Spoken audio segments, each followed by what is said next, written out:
महाभारत प्रसंग में दुर्योधन ने 11 क्षोणी सेनाओं के 11 सेनापति बनाए और सबके ऊपर प्रधान सेनापति महाबली गंगानंदन भीष्म जी को अभिषिक्त किया। भीष्म जी का जब अभिषेक हुआ प्रधान सेनापति के पद पर, दुर्योधन ने प्रणाम करके कहा कि पितामह, विजयश्री आपके चरणों में है, अर्थात मैं मस्तक झुकाता हूं, आप ही मेरी विजय हैं। तो उन्होंने कहा, वत्स दुर्योधन, पांडवों की सेना के 10,000 महारथियों को रोज मारूंगा, लेकिन पांडवों को नहीं।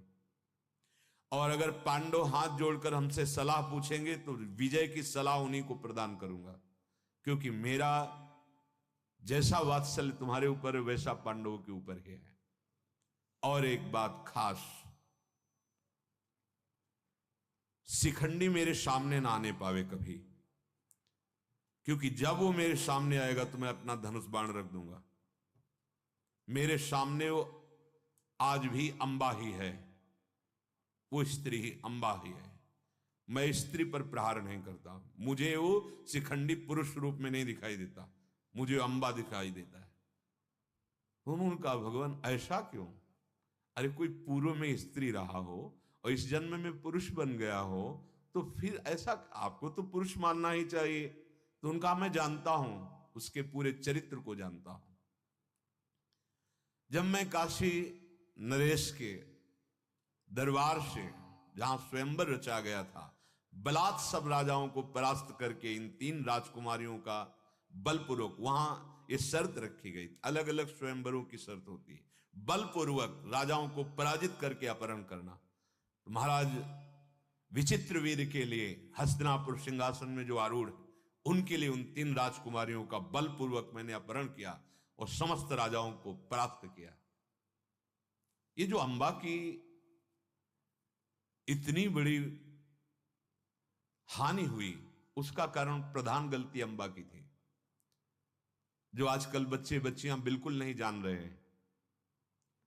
जब तक पाणी ग्रहण संस्कार न हो तब तक ब्रह्मचर्य का पालन करते हुए माता पिता की अधीनता स्वीकार करनी चाहिए।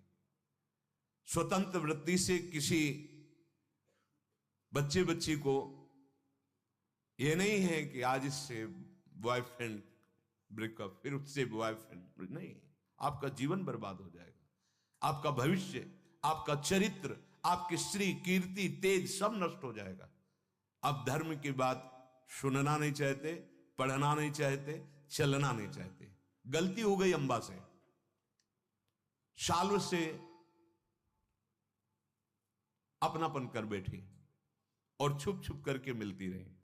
अंबा ये गलती की, उन्होंने शाल्व से प्रेम कर लिया और छुप छुप कर मिलती रही। महाराज काशी नरेश जब स्वयंवर की रचना की तो बता देना चाहिए था कि आप 2 राजकुमारियों के लिए स्वयंवर कीजिए, मेरे लिए नहीं, क्योंकि मैंने शाल्व का वरण कर लिया है। नहीं बोली। जब महाबली महाभागवत भीष्म अपहरण करे, उनको बोल देना चाहिए कि आप शाल्व के साथ युद्ध मत कीजिए, मैंने पहले ही इसको वरण कर लिया है। वो उसी समय धर्मात्मा पुरुष थे, नहीं बोलिए, लज्जावश, संकोचवश, गलती है ना, बोलना चाहिए। यहां कुछ ऐसी घटना घटी। जब भीष्म जी हस्तिनापुर में लाए और माता सत्यवती के चरणों में प्रणाम करके कहा, समस्त राजाओं पर विजय प्राप्त करके ये 3 कन्या रत्न लाए हैं, आप विचित्र वीर से इनका शास्त्रीय पद्धति के अनुसार पाणी ग्रहण संस्कार कराइए। अंबा बोल उठी, नहीं, मैंने शाल्व को वरण किया है। जबकि शाल्व से भयानक युद्ध करके उसको पराजित करके भीष्म जी ने पछाड़ दिया था। वहीं जब युद्ध प्रारंभ हो रहा था उसी समय बोल देते कि मैंने इनका, उसी समय वो सादर मुक्त। महाभागवत है भीष्म जी, गलती हो गई। जी ही भीष्म जी ने सुना कि इसका शाल्व से प्रेम, तो उन्होंने सत्यवती से सलाह की और अपने बुजुर्ग मंत्रियों को, ब्राह्मणों को, पुरोहितों को साथ दिया और एक सुंदर रथ पर बैठाकर कहा, आप सादर साल्व के पास जा सकती हैं। आज्ञा पाकर वृद्ध ब्राह्मणों के संरक्षण में अंबा साल्व नगर में आई। जब वहां पहुंची और साल्व से नमस्कार करके बोली कि भीष्म जी ने मुझे स्वीकृति दे दी, मैं अब तुम्हारे पास आ गई हूं। तुम हमें सदा प्यार करते हो, हम आपकी बहुत प्रिय हैं और मैं आपका सदा हित चाहती हूं, इसलिए मुझे स्वीकार कीजिए और आप आनंदित होइए। धर्मानुसार मैं आपको अपना पति रूप स्वीकार करती हूं। एकांत में तो आपने पहले ही मुझे स्वीकार कर रखा है, इसलिए प्रगट में विवाह कीजिए। अंबा की बात सुनकर साल्व ने मुस्कुराते हुए कहा, सुंदरी, हम कोई भिक्षुक नहीं है कि किसी के द्वारा दी हुई भिक्षा स्वीकार कर लें। हम छात्र धर्म से युक्त वीर पुरुष हैं। जो स्त्री दूसरों के द्वारा विजय प्राप्त कर ली गई है उसे मैं कभी स्वीकार नहीं करता। भीष्म ने उस युद्ध में मुझे पराजित किया, भूपालों को पराजित किया और तुम्हें जीता और मेरे सामने तुम्हें उठाकर ले गए। अब मैं कभी तुम्हें स्वीकार नहीं कर सकता। यह सुनकर अंबा साल्वराज से बोली, तुम क्या बोल रहे हो? तुम कैसी बात मुख से निकाल रहे हो? जानती हो कि हमारा आपका क्या संबंध है, फिर भी आप ऐसे वचन। मैं भीष्म के साथ क्या प्रसन्नता पूर्वक गई थी? उन्होंने समस्त राजाओं से बलपूर्वक मुझे छीन करके ले गए थे, पर मैं वहां जाकर के उनको अपनी बात बता दी और आपके पास आ गई हूं। ये ब्राह्मण साक्षी में पवित्र हूं। साल्व ने कहा कि मैं मानता हूं तुम निरपराध हो, परंतु अब मेरा अनुराग तुम्हारे प्रति नहीं रह गया। युद्ध में कभी मैं पीठ दिखाने वाला नहीं हूं, पर भीष्म से मैं पराजित हुआ सिर्फ तेरे कारण। युद्ध तो तेरे कारण ही हुआ ना, उस समय बोल देती। अब मैं तुम्हें स्वीकार नहीं कर सकता। अंबा ने कहा, साल्व, मैं अपना मस्तक छू करके कहती हूं कि हृदय में तुम्हारे सिवा मैंने किसी को चिंतन भी नहीं किया आज तक। बहुत विनय की अंबा ने। साल्व ने कहा, आप तुरंत इस महल से निकल जाइए। देखो, गलती नहीं करनी चाहिए, जीवन बर्बाद हो जाता है। भारी अग्नि हृदय में दाह पैदा हो जाती है। अब उसको अगर छुपा लिया, फिर कहीं ब्याह हुआ, वहां तुम्हारा मन लगेगा नहीं, फिर अशांति, घोर जीवन में अशांति। चरित्र बहुत कीमती वस्तु है, बहुत कीमती वस्तु। पावन चरित्र वाला कीर्तिवान, यशस्वी, धनवान, तेजवान, कुलवान ऐसे होते हैं।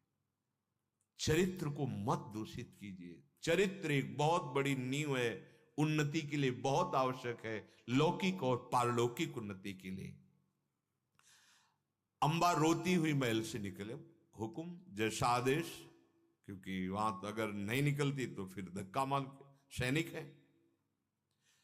नगर से निकलते समय उसने चिंतन किया कि मेरी जैसी दुर्भाग्य वाली युवती अब इस पृथ्वी पर नहीं होगी, कहीं की नहीं रह गई। मैं अपने पिता के यहां नहीं जा सकती क्योंकि जीती गई हूं, और ये बात कह नहीं सकती क्योंकि शर्म की बात है। पाणी ग्रहण हुआ नहीं था, छुप के मिलना। राजा साल्व ने मुझे त्याग दिया, जिसको मैं अपने प्राण समर्पित की हुई थी। हस्तिनापुर जा नहीं सकती क्योंकि भीष्म ने जीता और वो वर्ण करेंगे नहीं, और मैं जो जीता नहीं है ऐसे विचित्र वीर को अपना पति मान नहीं सकती। बड़ी दुर्व्यवस्था हृदय में। क्या करूं? मेरे जीवन को बर्बाद करने वाला ये भीष्म ही है। अंबा ने निश्चय किया। हमें लगता है कि हमसे गलती हो गई, अंबा को लगा, आज लगा हमसे गलती हो गई, अन्याय हो गया,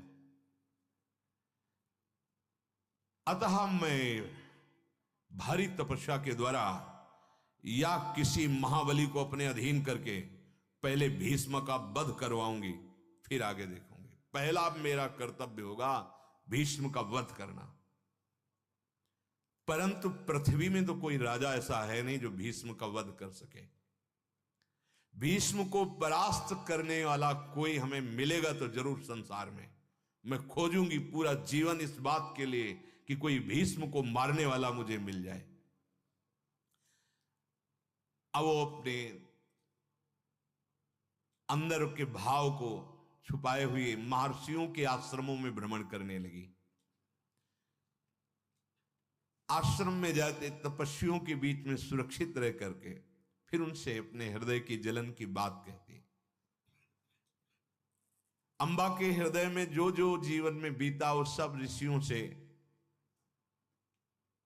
सैखावत नाम के महामहिम तपस्वी ऋषि थे, उन्होंने सुना।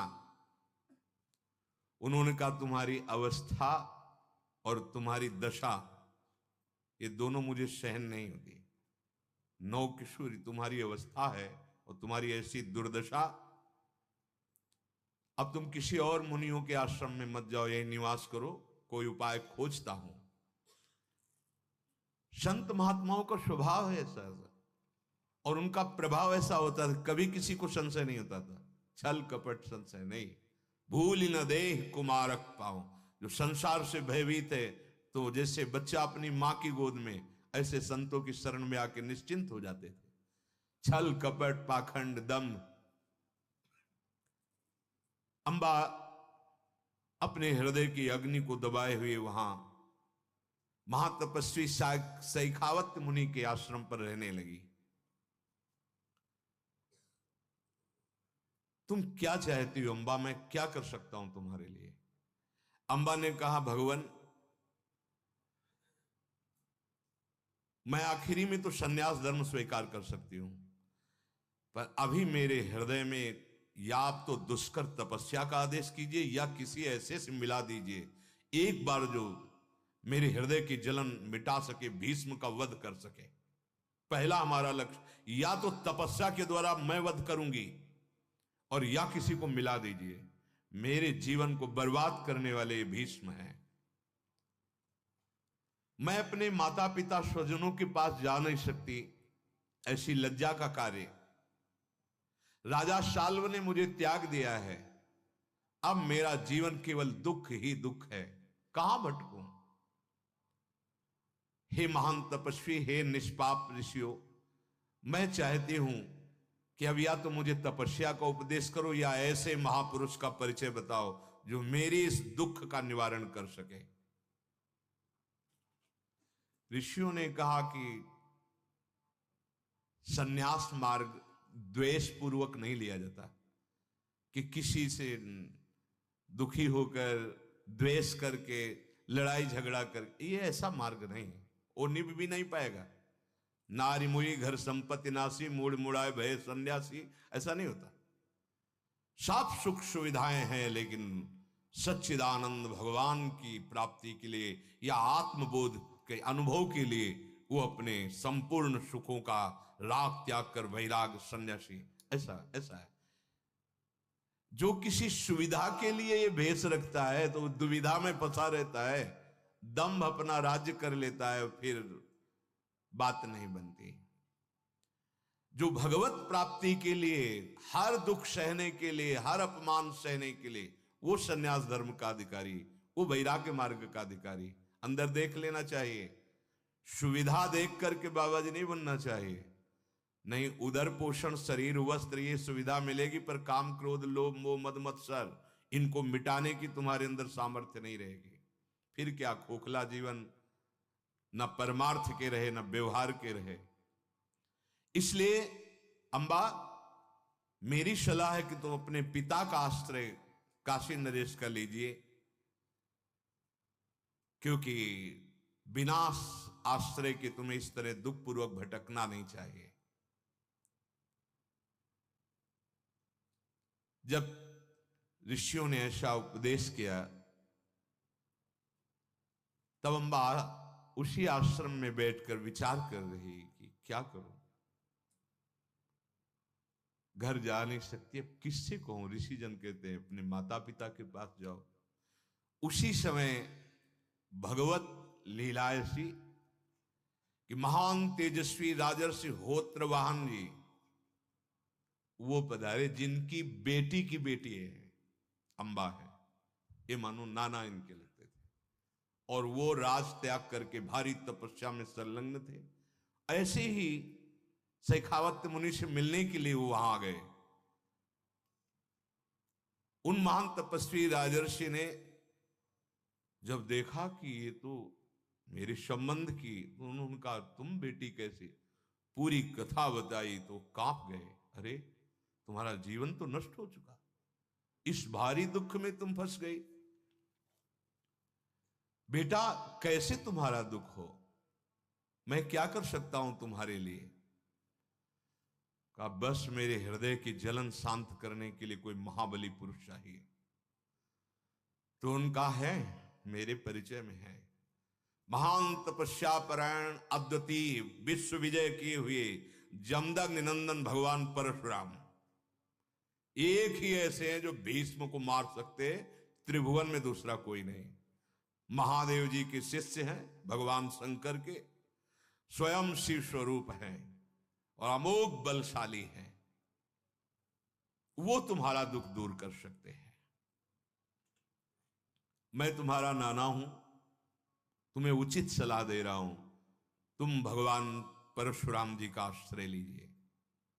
विश्वविख्यात श्रेष्ठ महात्मा भगवान भृगुनंदन परशुराम जी का मैं दर्शन कैसे पाऊंगी, कहां जाऊं जिससे मुझे उनका सानिध्य मिले। होत्रवाहन बोले भगवान परशुराम जी तो निरंतर तपस्या समाधि में रहते हैं, उनका दर्शन मैं तुम्हें वरदान देता हूं अवश्य प्राप्त होंगे बिना प्रयास के, क्योंकि ये बड़े तपस्या से परिपूर्ण है। महेंद्र पर्वत पर भगवान परशुराम जी ध्यानस्थ बैठे इस समय मैं देख रहा हूं। बेटा तुम्हारा कल्याण हो, तुम दृढ़वती तपो वृद्ध महामहिम बलशाली भगवान परशुराम जी का आश्रय लो। संपूर्ण शस्त्रधारियों में श्रेष्ठ जमदग्नि नंदन भगवान परशुराम करुणा हृदय भी हैं और बहुत कठोर हृदय भी है। होत्रवाहन जी ने जब अंबा जी को ऐसा प्रेरित किया, उसी समय परशुराम जी के प्रधान शिष्य और मित्रवत व्यवहार करने वाले परशुराम जी, उनसे मित्रवत व्यवहार करते थे, अकृतवर्ण जी वहां किसी कार्य से ऐसे ही सहज आ गए। संयोग बनता जाता है, जैसी हो भवतव्यता तैसी बने सहाय, आप ना आवई आप पे ताई तहां ले जाए। जी देखा परशुराम जी के प्रिय शिष्य अकृतवर्ण जी, सब ऋषि खड़े हो गए। शास्त्रों मुनि अपने अपने आश्रमों से आकर के उनकी चरण वंदना, महान तपस्वी। होत्रवाहन जी भी जो इनके नाना हैं उठकर खड़े हुए, प्रणाम किया, आदर सत्कार। सब ऋषियों के बीच में अकृतवर्ण जी बैठे। वार्तालाप प्रारंभ हुई। जब कुशल मंगल अपनी अपनी तपस्या की चर्चा हो गई, तब होत्रवाहन जी ने कहा कि ये अंबा ऐसी ऐसी परिस्थिति को प्राप्त हो गई है और परशुराम जी के दर्शन करना चाहती है। कैसे दर्शन हो सकते हैं? अकृतवर्ण ने कहा राजन, परशुराम जी तो ध्यानस्थ रहते हैं, कुछ क्षण रुकिए। जैसे नहीं कि अभी हम फोन लगाते हैं, बात करके आपको बताते हैं। ध्यानस्थ हुए और ध्यान में बातचीत की परशुराम जी से। भगवान ऐसे ऐसे सब ब्रह्म ऋषि और यहां एक अंबा नाम की कन्या विराजमान है, ऐसी ऐसी वार्ता है और वो व्याकुलता पूर्वक आपका दर्शन करना चाहती है।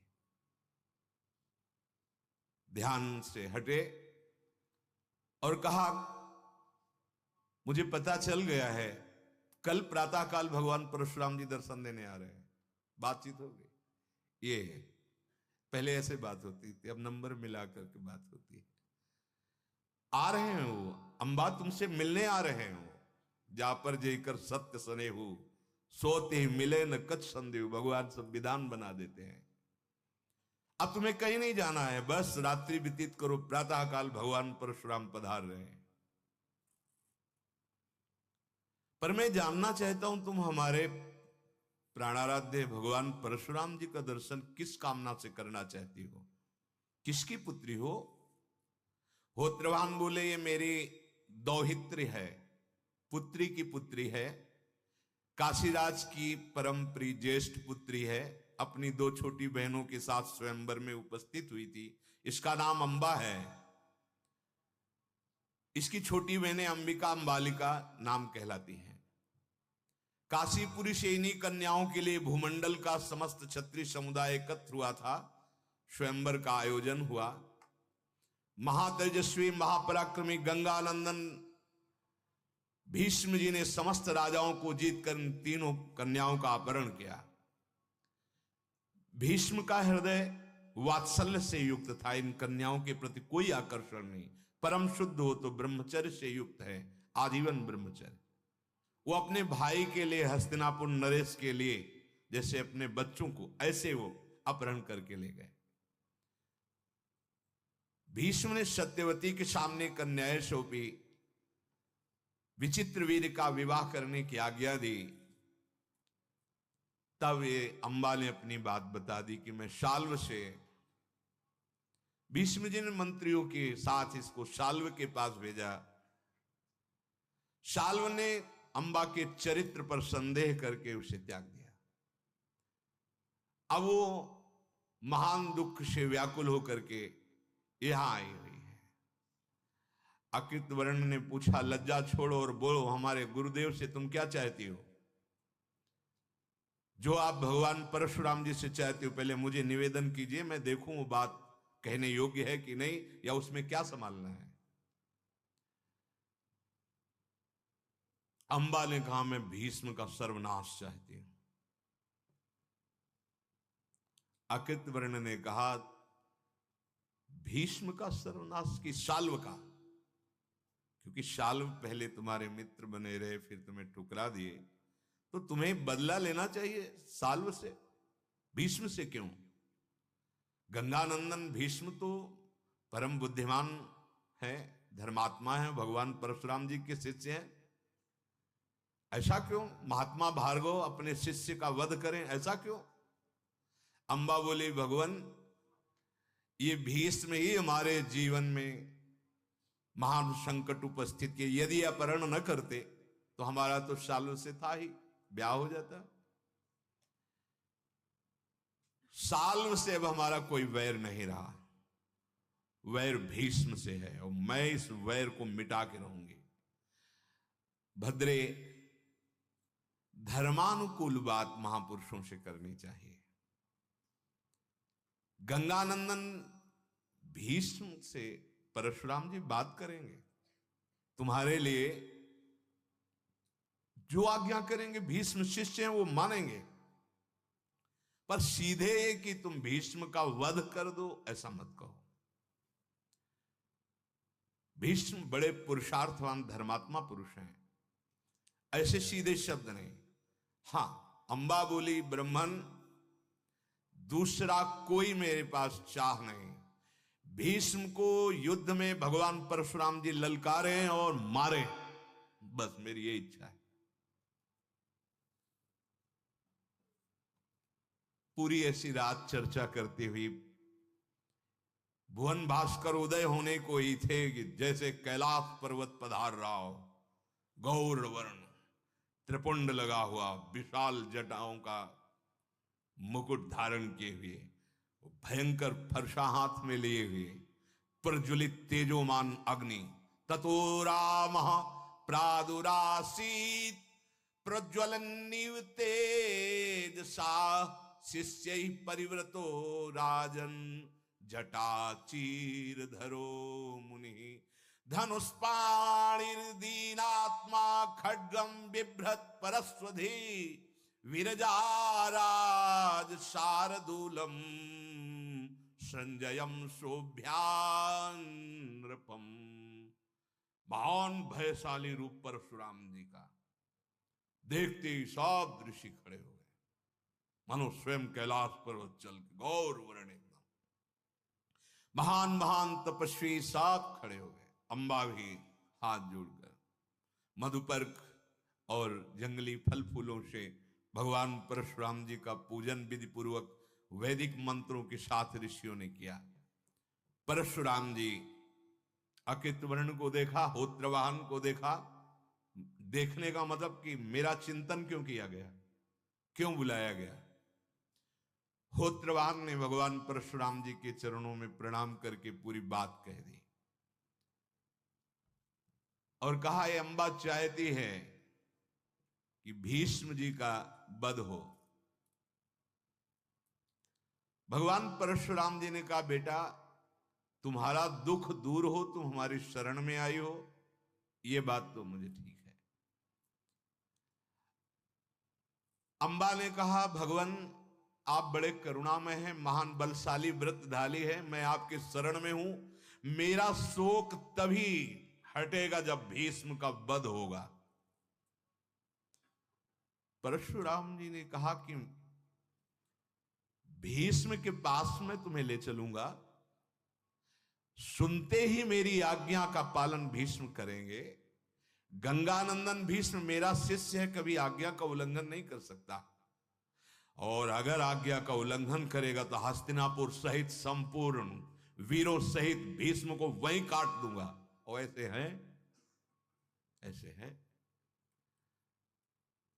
अगर साल्व के पास तो केवल मैं सूचना भेजूंगा, घुटने के बल साल्व में आएगा और तुम्हें प्रणाम करके ले जाएगा और कभी तुमसे कटुवचन भी नहीं बोलेगा। बोलो क्या करो। अंबा बोली, भृगुनंदन अब साल्व में मेरा अनुराग नहीं रहा, क्योंकि मैंने इतना प्यार किया और उसने मुझे ठुकरा दिया, चरित्र पर संदेह कर दिया। मैं साल्व के पास तो अब नहीं जाना चाहूंगी, बस एक ही विचार मेरे अंदर रह गया है, हे महान भृगु सिंह, भीष्म को ललकारी और मार डालिए। ये बड़ा विचित्र राग द्वेष का स्वभाव बन जाता है।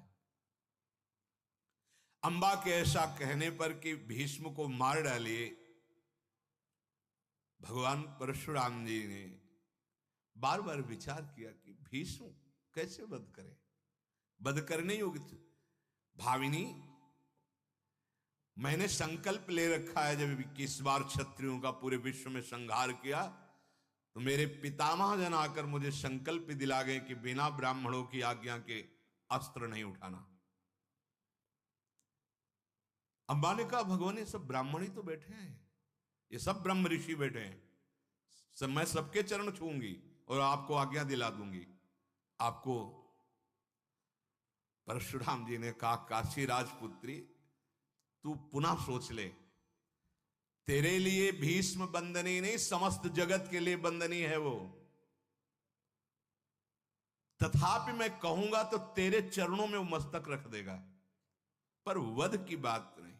अंबा बोली, हे महाबली राम, मैं आपकी शरण में हूं और शरणागत की रक्षा करना शरण का कर्तव्य होता है। आप ललकारिए, भीष्म को ललकारिए, युद्ध कीजिए, मार डालिए, बस दूसरी कोई बात नहीं। परशुराम जी ने फिर निश्चय किया, जब शरण में आई हो तो जैसा कहोगी वैसा ही करेंगे। समस्त ऋषियों से आए, आज्ञा ली कि यदि भीष्म हमारी आज्ञा का पालन नहीं करते तो युद्ध के लिए आपकी आज्ञा है, अस्त्र उठा सकता हो। ब्रह्म ऋषियों ने कहा, एक कन्या आपकी शरण में है प्रभु, यदि भीष्म युद्ध की स्पृहा रखते हैं तो आप युद्ध कर सकते हैं। बस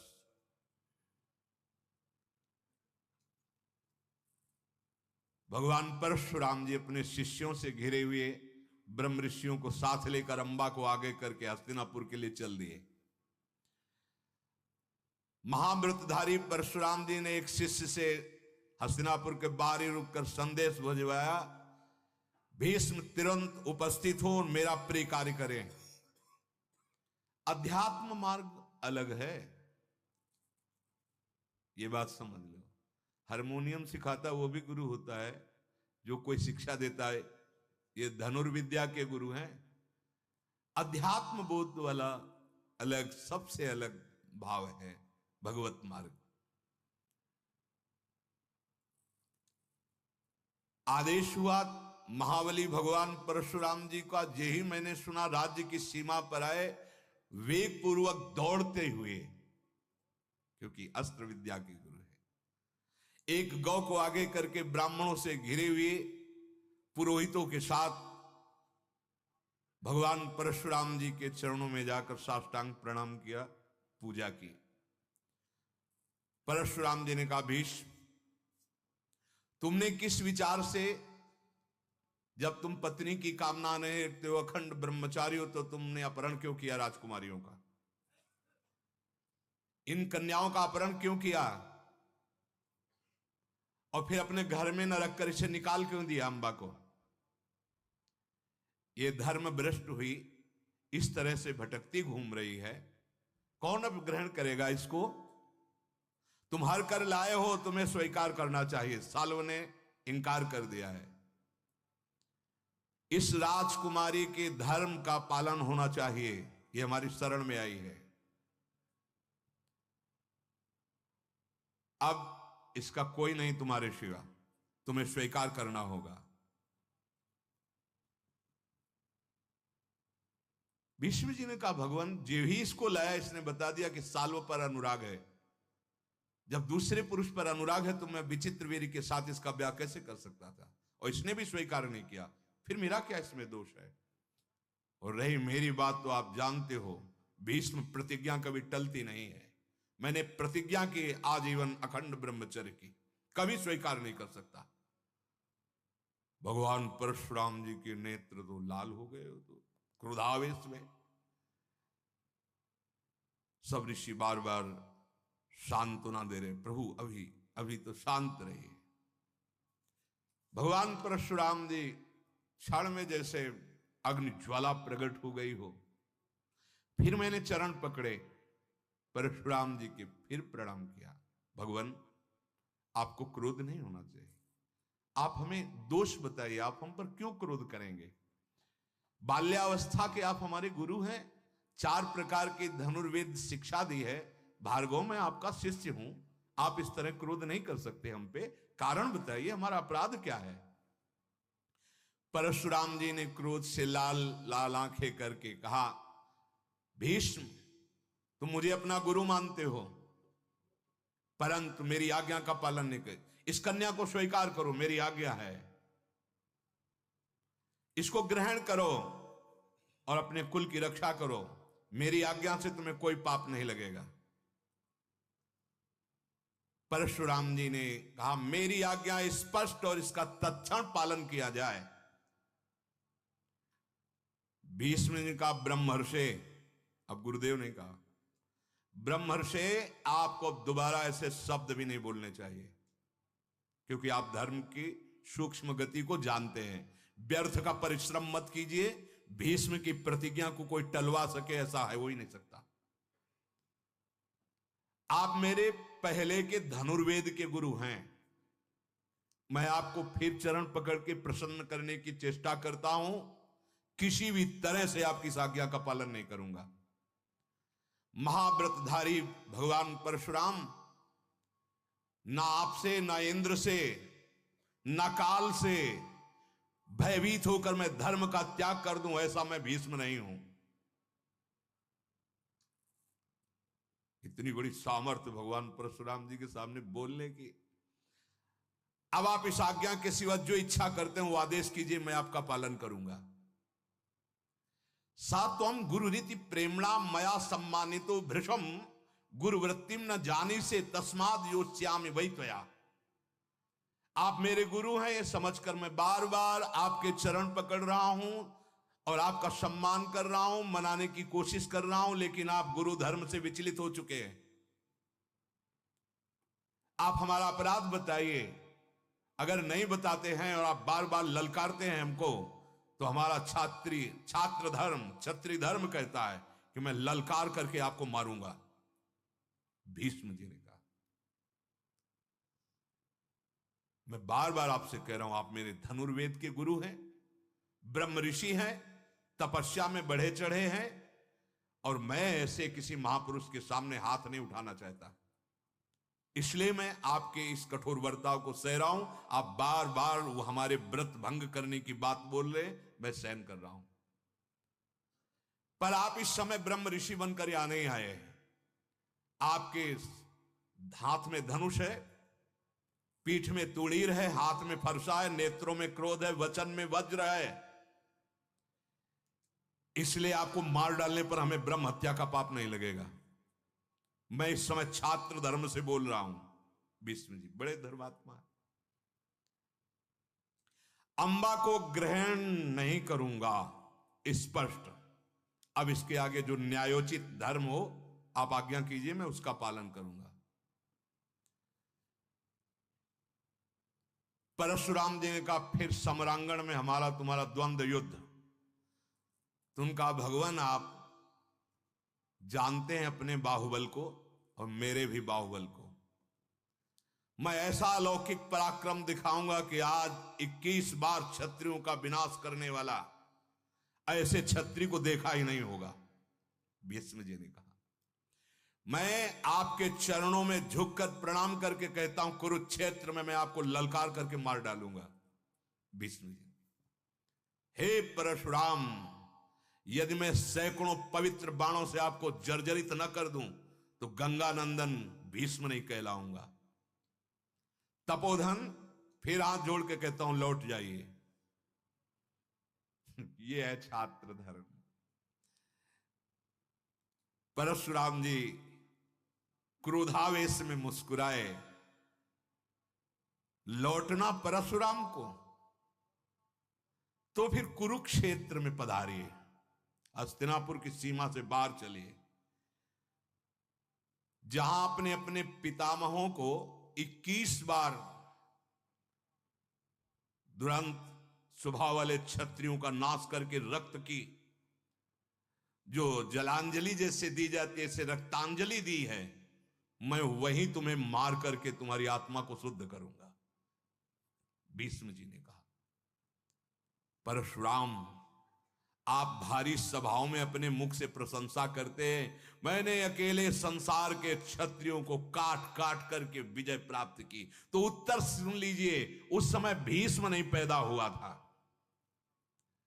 भीष्म जैसा क्षत्रिय न उत्पन्न हुआ है, न उत्पन्न होगा। और सत्य बोल रहे हैं, क्योंकि अष्ट वसुओं में से वसु है, कोई साधारण थोड़ी है। बार बार घास फूस में आग लगा देने से कोई वीर नहीं होता। वो घास फूस क्षत्रिय थे। प्रज्वलित ज्वाला को तुम बुझा नहीं सकते अपनी किसी भी वृत्ति से। मैं दुर्बल क्षत्रिय की बात तुम्हारे आगे नहीं झुका हूं, मेरे गुरुदेव इसलिए झुक रहा हूं। आपने आदेश किया युद्ध का, तो इस अभिमान का मैं नाश निश्चित करूंगा आपके। परशुराम जी ने जब ऐसे कठोर वचन भीष्म के सुने तो बहुत ठाका मार के हंसे। चेला बहुत जोर का है। हाँ, कि ऐसा परशुराम जी से, अरे जिधर देख ले तो घुटनों के बल हो जाए केवल। चितवत मन हो निशाने, ऐसे सहज चितवत मन हो निशाने। और ऐसे जिसकी तरफ देख लिया जो प्रणाम कर रहे हो, समझ रहा है बस काल हमारा समय पूरा हो गया। ऐसे परशुराम जी को ऐसे वचन, ठहाका मार के अट्टहास करके हंसे, बोले सौभाग्य की बात कि मेरा शिष्य मेरे सामने ऐसा बोल रहा है, और रण क्षेत्र में आज अपने शिष्य की सारी हेकड़ी निकालूंगा। भगवान परशुराम जी कह रहे, देखना भीष्म, अभी तुमने परशुराम की प्यार भरी शिक्षा देखी है। कुरुक्षेत्र में देखना परशुराम के बाणों का और परशुराम के फरसे का चमत्कार। जाओ अपनी मां गंगा से प्रार्थना कर दो कि वो रोए ना बाद में। भगवान परशुराम जी ने कहा, क्योंकि तू निश्चित मारा जाएगा और गंगा देवी तेरे शव को लेकर रुदन करेंगी। पवित्र भागीरथी, सर्वस्व पाप का नाश करने वाली गंगा, यद्यपि ये दुख पाने योग्य नहीं थी, पर तुम्हें बल का अभिमान है, तो परशुराम निश्चित तुम्हें मारेगा। भीष्म, अब तुम नहीं बच सकते। अब तो भगवान परशुराम जी और भीष्म की पहले कटु वार्ता हुई। भगवान परशुराम जी ने कहा, जाओ रथ सजा के आओ, कुरुक्षेत्र में हम इंतजार कर रहे हैं। भीष्म जी ने परशुराम जी की 4 परिक्रमा की, साष्टांग दंडवत की। धर्म देख लो। गए और माता सत्यवती से कहा कि भृगुनंदन ललकार रहे हैं, हमें युद्ध करना पड़ेगा। ब्राह्मणों से स्वस्ति वाचन कराया गया। बड़ा ही मजबूत चांदी से मढ़ा हुआ रथ, श्वेत घोड़े, व्याघ्र चर्म से ढका हुआ पूरा रथ और दिव्य अस्त्र। बहुत ही सुशिक्षित कुलीन अश्व और समस्त अश्व संचालन में पांडित्य से युक्त सारथी, श्वेत वर्ण का कवच, श्वेत ही धनुष, श्वेत ही वस्त्र, श्वेत ही पाग, छत्र श्वेत, भीष्म पितामह जी का विजय सूचक ब्राह्मणों से आशीर्वाद लेकर हस्तिनापुर से निकलकर कुरुक्षेत्र सम्रांगण में गए। मन के समान चलने वाले घोड़े भीष्म जी के थे। सामने देखा अकेले परशुराम जी खड़े और दूर ब्रह्म ऋषि जन। भगवान परशुराम जी को दृष्टि में देख करके पहले प्रणाम किया, फिर भीष्म जी ने अपना शंखनाद किया। अब तो बड़े बड़े देवता गंधर्व सब उपस्थित हो गए। भगवान परशुराम, गुरु चेला का युद्ध हो रहा है। भीष्म जी, परशुराम जी। उस समय समस्त प्राणियों का हित चाहने वाली गंगा देवी प्रकट हो गई बीच में। उनका बेटा भीष्म, ये क्या करने जा रहे हो? तुम्हें पता है जमदग्नि नंदन भगवान परशुराम, इनके चरणों में बार बार झुको और मैं भी झुकती हूं जाकर और इनसे याचना करूंगी कि वो तुमसे युद्ध ना करें। बेटा, तुम्हें ऐसा आग्रह नहीं करना चाहिए। जमदग्नि नंदन परशुराम को समर भूमि में कोई पीछे कर दे, परास्त कर दे, आज तक ऐसा नहीं हुआ। क्षत्रिय हंता परशुराम महादेव जी के शिष्य है, महादेव जी के समान है। तुम नहीं जानते हो, मैं महादेव जी की जटा में रहती हूं, इसलिए मुझे पता है कि महादेव जी के शिष्य हैं, कितने बली हैं। बिल्कुल युद्ध नहीं करना चाहिए तुम्हें। भीष्म जी ने गंगा देवी को प्रणाम करके कहा, मां, मैंने कोई अपराध नहीं किया है। स्वयंवर ही था वीरतापूर्वक अपहरण करने का, और इसने अंबा ने कुछ नहीं बोला। अगर मुझे पता होता तो मैं क्यों अपहरण करता? मेरा कोई अपराध बता दो। और फिर क्षत्रिय धर्म से युक्त ये ललकारेंगे महाराज, तो हम रुकेंगे नहीं। आप उनको कह दो वापस हो जाए, हम कुछ नहीं बोलेंगे। और अगर वो युद्ध के लिए ललकारेंगे तो मां, मैं आपकी आज्ञा का पालन नहीं करूंगा, इनसे युद्ध करूंगा। गंगा जी ने परशुराम जी के पास जाकर प्रणाम करते हुए कहा, क्षमा कीजिए भीष्म, आपका शिष्य है, आपके बेटे के समान है, आप क्यों युद्ध करने जा रहे हैं? परशुराम जी ने कहा कि अब ये वापस हो जाए, मैं वापस हो जाऊंगा। अगर ये वापस नहीं हुआ तो मैं पीठ दिखाकर वापस होने वाला। गंगा जी फिर आए भीष्म जी के पास, बोले, बेटा, वो तुम्हारे गुरु हैं, उनको दाहिने करके तुम वापस हो जाओ हस्तिनापुर को। तो उन्होंने कहा, मां, ऐसा नहीं हो सकता। छात्र धर्म कहता है अगर एक बार कोई ललकार दे तो फिर पीठ नहीं दिखाई जाती। अब हम वापस नहीं हो सकते। भगवान परशुराम जी मुस्कुराते हुए बोले, बातें क्या बना रहा है? मां से बाद में बना लेना बातें, पहले आ और देख परशुराम के बाणों का प्रहार तू कैसे सहता है। भगवान परशुराम नंगे पैर जमीन पर खड़े हुए थे और भीष्म जी रथ पर। भीष्म जी रथ से नीचे उतरे, हाथ जोड़ करके प्रणाम किया और कहा, इस स्थिति में मैं आपसे युद्ध नहीं कर सकता। युद्ध करने वाला समान होना चाहिए, समान वाहन, समान बलशाली। तो आप तो ना तो कवच बांधे हैं और न रथ पे हैं। मैं कवच बांधे हूं, रथ पे हूं, ऐसे कैसे युद्ध होगा? परशुराम जी मुस्कुराते हुए बोले, बेटा, तुम नहीं जानते हो भीष्म, ये पृथ्वी मेरा रथ है, 4 वेद ही मेरे घोड़े हैं, वायु देवता मेरा सारथी है, वेद माता गायत्री, सावित्री, सरस्वती, यही मेरा कवच है। और इनसे सुरक्षित होकर मैं रण क्षेत्र में रण यज्ञ करता हूं। ये बाहरी रथ, घोड़े, हाथी, ये सब हमें जरूरत नहीं है। और भगवान परशुराम जी ने एक क्षण में ऐसी बाणों की वर्षा की मानो जैसे मेघ वर्षा करते हैं। भगवान परशुराम जी के तेज को तो जानते ही भीष्म जी।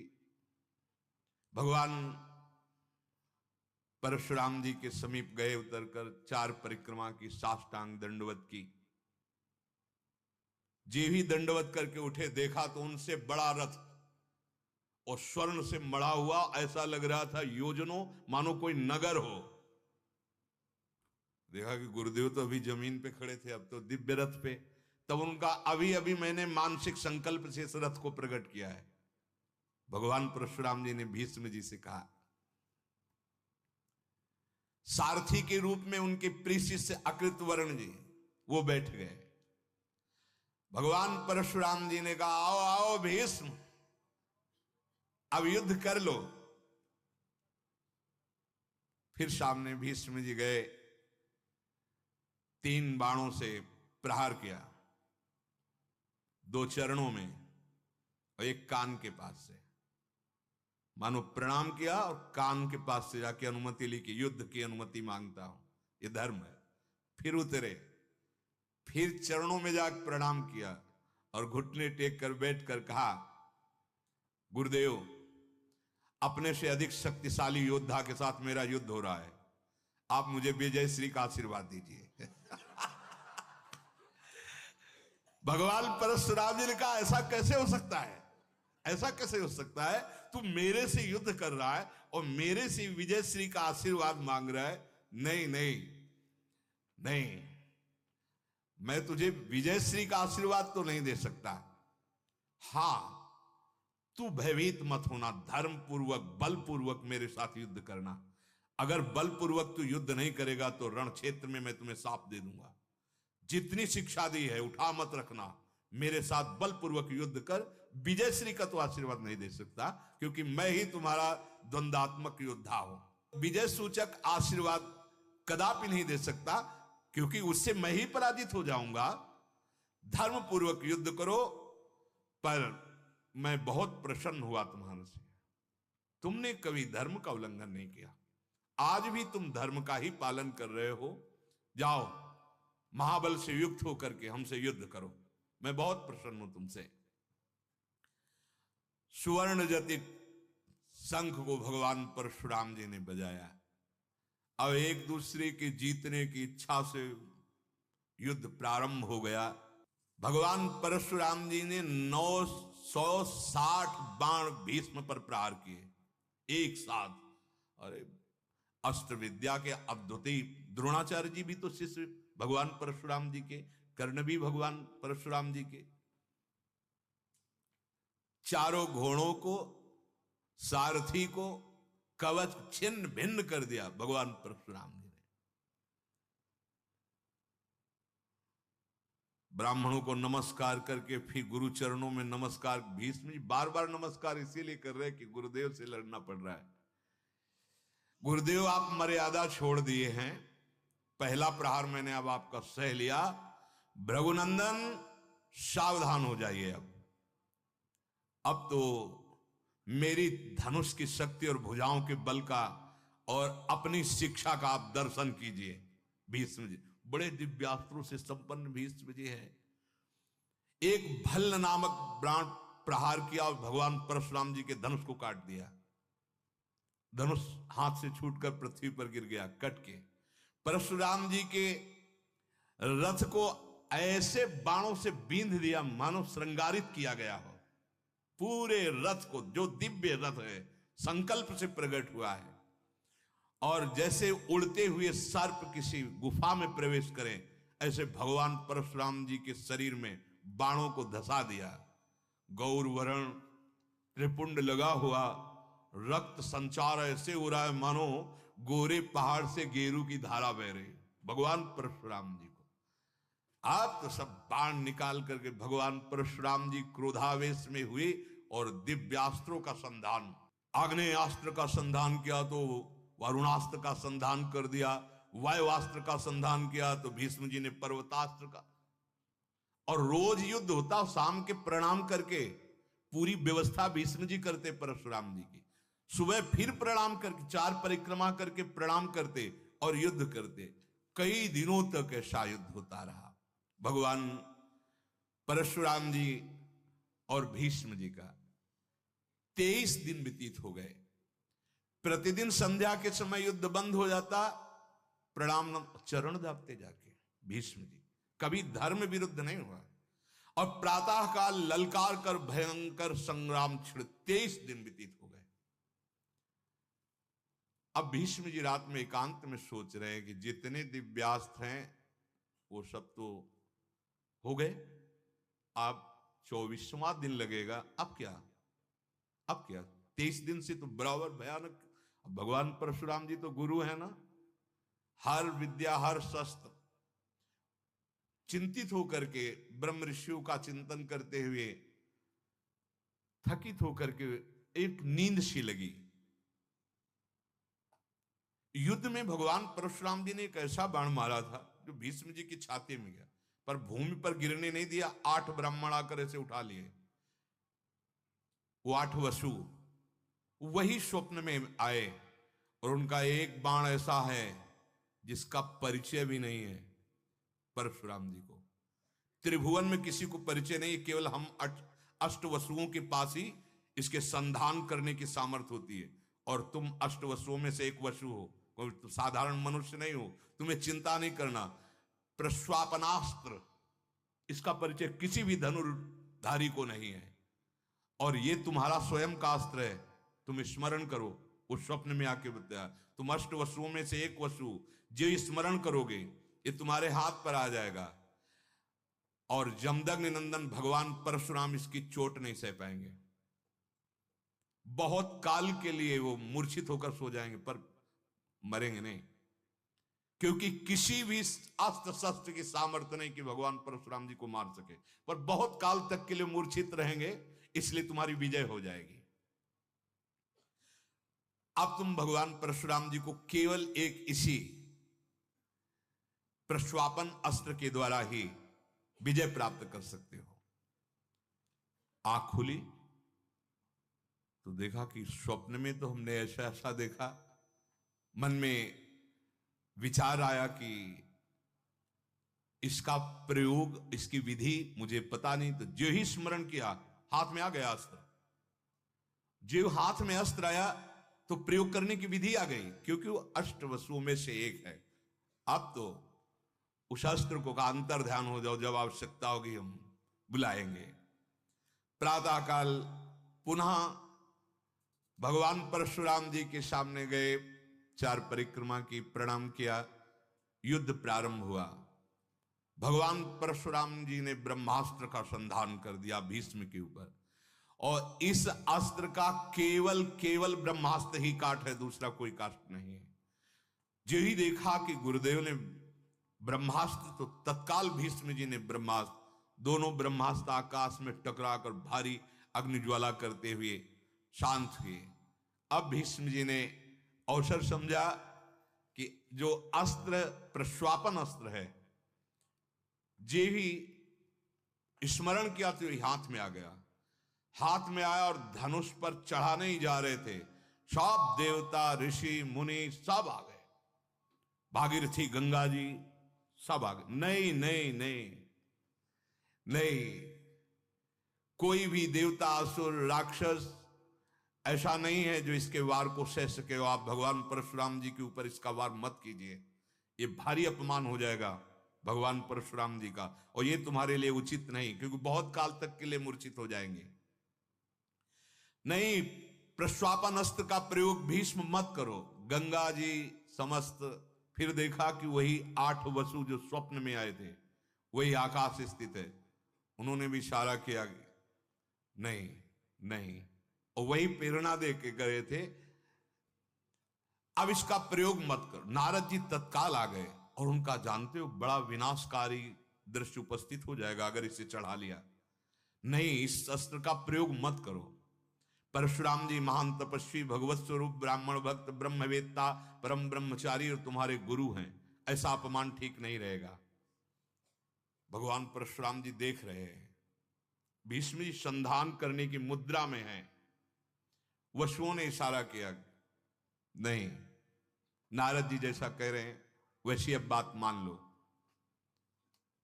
तुरंत प्रणाम मुद्रा में होकर उस अस्त्र को उतारा और हाथ में लेकर जो ही अंतर ध्यान किया, परशुराम जी रथ से उतर गए और कहा, हार गया भीष्म, मैं जानता, इसका प्रभाव जान गया हूं, तुमने उतार लिया और मैं हार गया। क्योंकि सच्चाई तो यही है, अगर गंगा जी, नारद जी, बड़े बड़े महापुरुष ना रोकते और अस्त्र संधान हो जाता, ये प्रश्वापन अस्त्र, तो बहुत काल के लिए भगवान परशुराम जी मूर्छित होकर गिर पड़ते और ये बहुत बड़ा महाबली का अपमान होता। परशुराम जी प्रसन्न हुए और कहा, भीष्म तू विजयी हुआ, तू विजयी हुआ। भगवान परशुराम जी के पितर आ गए और कहा, मना किया था आपको कि आपको युद्ध नहीं करना, फिर आपको आदेश करते हैं, आप जाइए महेंद्र पर्वत पर और तपस्या में संलग्न हुई। और भीष्म जी ने भगवान परशुराम जी को प्रणाम करके कहा, प्रभु आपकी आज्ञा थी धर्म पूर्वक, तो वैसे ही युद्ध किया है, कोई त्रुटि हो तो क्षमा कीजिए। बोले, नहीं, मैं बहुत प्रसन्न हूं तुम्हारे ऊपर, तुमने छात्र धर्म। वो अंबा से भगवान परशुराम जी ने कहा, आप जहां जाना चाहती तू चली जा। अब मेरे बस की बात नहीं रह गई, हमारा सब कुछ हो गया, बस इतने रह गए कि बच गए, नहीं तो जा तू किसी और के पास जा, हमारे अब अंबा के पास कोई साधन नहीं रहे। अंबा ने निश्चय किया, मैं तपस्या के द्वारा प्राण त्यागूंगी और स्वयं भीष्म को मारूंगी। मैं ऐसे बल को तपस्या के द्वारा प्राप्त करूंगी कि भीष्म का स्वयं वध करूंगी। शेष चर्चा की। श्री राधा वल्लभ लाल।